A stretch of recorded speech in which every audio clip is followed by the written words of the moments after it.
Hello Starlings, I'm the Starlight Priestess and welcome back to another Witchy Wednesday video.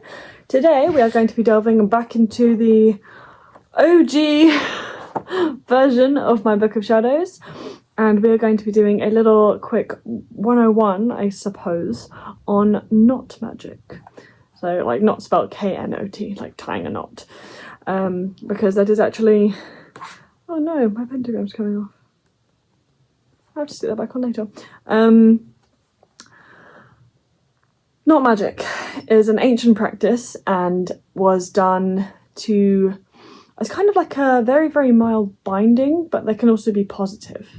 So I will read you the spell and then I will have like a little bit of a detail of what knot magic actually can be used for afterwards. So I've even got a little diagram. How pretty.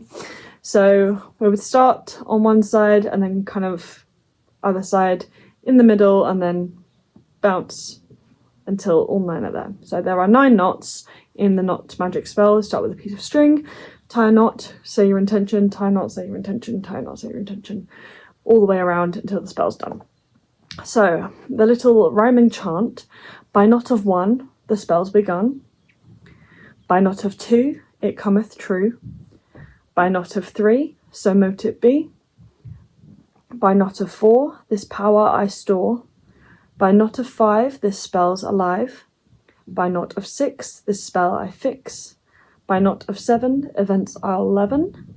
By knot of 8, it will be fate. By knot of 9, what's done is mine. Love a good rhyme.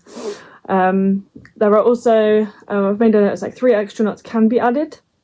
10 for who I was, 11 for who I am, and 12 for who I will be. Ooh.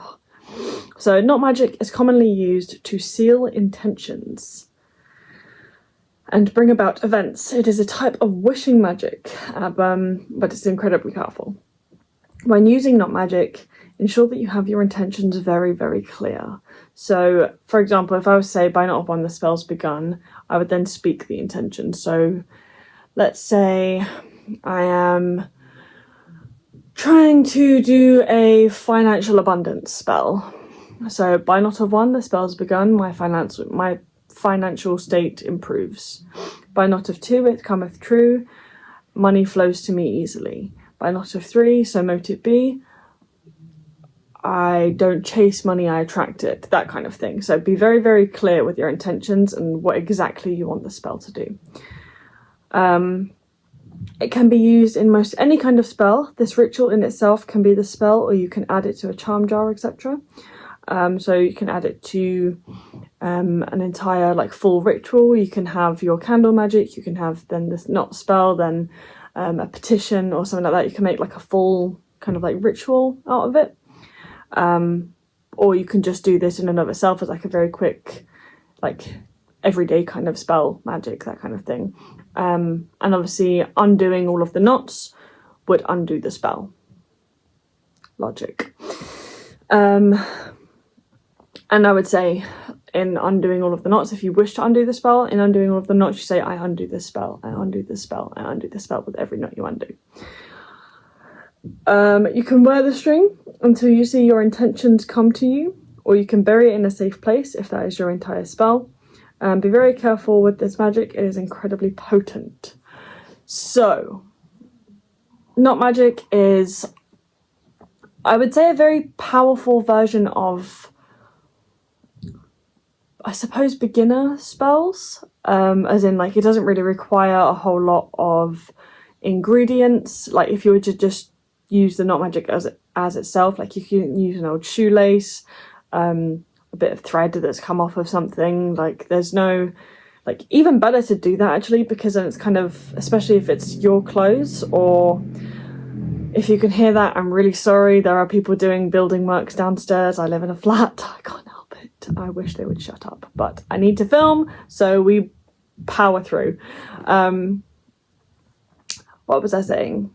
Yes, you can use it as, for example, if you were to do spells on yourself, you can buy something specifically for it, but you don't have to. Like if you're about to throw away an old pair of trainers, use the shoelace from that. It's tagged up to you, you've worn them to death, like it's got your energy in it.